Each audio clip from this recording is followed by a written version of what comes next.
R.K. Narayan द्वारा लिखित उपन्यास डार्क रूम। यह उपन्यास भारतीय समाज की घरेलू कलह की सच्चाई को प्रस्तुत करता है। इस उपन्यास के द्वारा कवि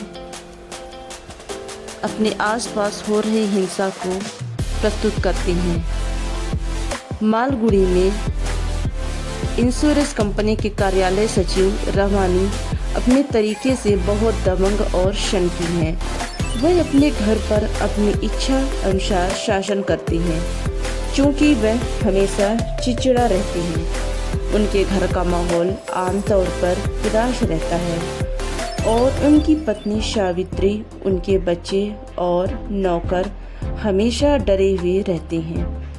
सावित्री पारंपरिक भारतीय नारीत्व का एक सच्चा प्रतीक है। सावित्री, जिसका स्थान एक रसोई घर में है, वह एक डरपोक, मुंह पीड़ा सहने वाली और त्याग करने वाली भारतीय पत्नी है। वह बेहद खूबसूरत है और अपने पति के प्रति काफी समर्पित है। हालांकि उसका पति रामानी उनकी भावनाओं का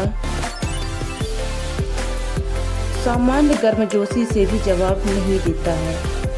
क्योंकि उनकी शादी को 15 साल हो चुके हैं, उसकी पत्नी को अपने पति से डांट फटकार और गालियों के अलावा कुछ नहीं मिलता। यहाँ तक कि उनके बच्चों को भी उनके पिता के प्यार की अभिव्यक्ति से ज्यादा डांट फटकार ही मिलती है। जल्द ही वह खूबसूरत महिला शांताबाई आती है, जो अपने पति को छोड़कर इंश्योरेंस कंपनी में शामिल हो गई है। रामानी उसकी सुंदरता और चुलबुली अदाओं के आगे झुक जाते हैं। रामानी शांताबाई की संगति में रातें बिताती है। सावित्री परेशान महसूस करती है, लेकिन उसने फैसला किया कि सवाल उठाने के बजाय चुप रहना और सहना बेहतर है। वह सब कुछ जानते हुए भी कि शांता और उसके पति के बीच में कैसा रिश्ता है।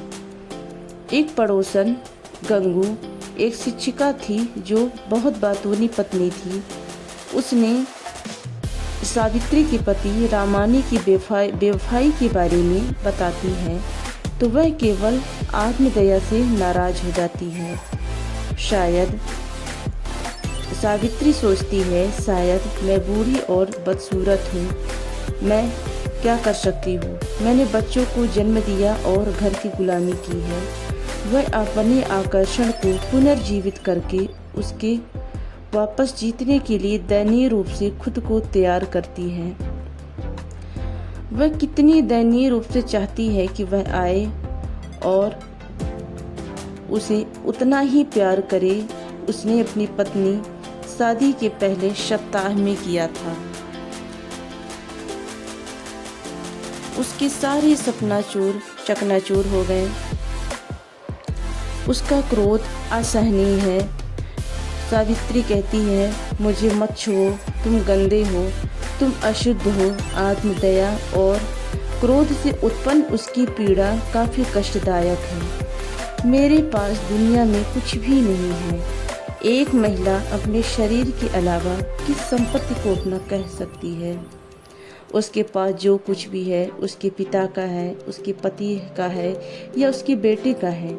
अपने गलत पति को सुधारने का कोई रास्ता न देखकर सावित्री उसके खिलाफ विद्रोह करती है और पूरी निराशा और घृणा में आत्महत्या करने के इरादे से अपने पति का घर छोड़ देती है। सावित्री नदी के पास जाती है और खुद को उसमें फेंक देती है।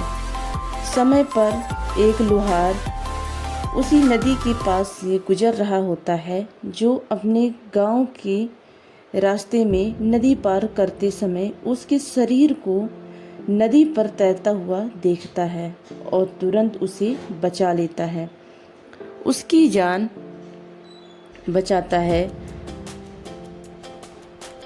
पत्नी की उसकी दुर्दशा जानकर उसे अपने गांव आने के लिए मनाती है। वहां सावित्री मंदिर में काम करके अपना स्वतंत्र जीवन जीने लगती है, क्योंकि वह मंदिर के चिड़चिड़े पुजारी को सहन नहीं कर सकती है। उस मंदिर का जो पुजारी है वह काफ़ी चिड़चिड़ा रहता है।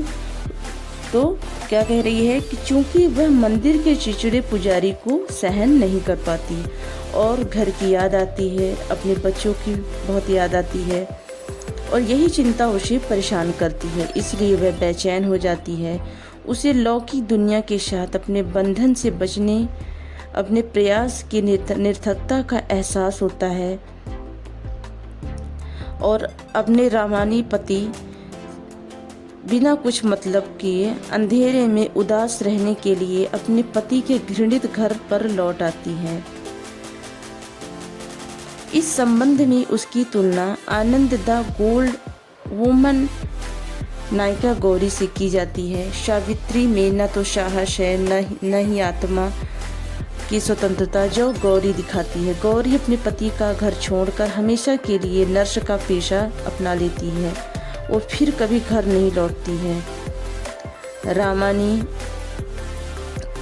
नारायण द इंग्लिश टीचर का नायक के बिल्कुल विपरीत है, जो आत्म बलिदान करने वाला पति है।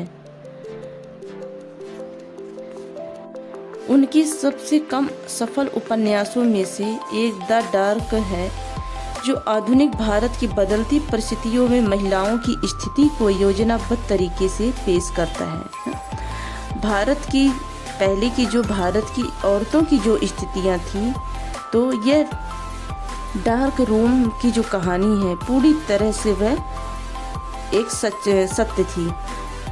नारायण जो R.K. नारायण के पहले 2 उपन्यासों में महिलाओं को कठोर हतोत्साहित करने वाली दुनिया में नागरिकता की मांग करने की छूट दी गई। वे हाशिए पर रसोई, शयन कक्षों, आंतरिक आंगनों में मौजूद थीं। वे अक्सर कोमलता के स्रोत होते थे।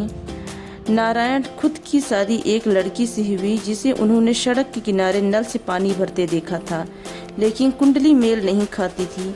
लेकिन नारायण ने अपने माता पिता और आपत्तियों की खारिज कर दिया और उन्हें महिलाओं के जीवन तक पहुंच प्रदान कर मानवीय अनुभवों को एक पूरी नई श्रृंखला से पहले उन्हें वंचित कर दिया था।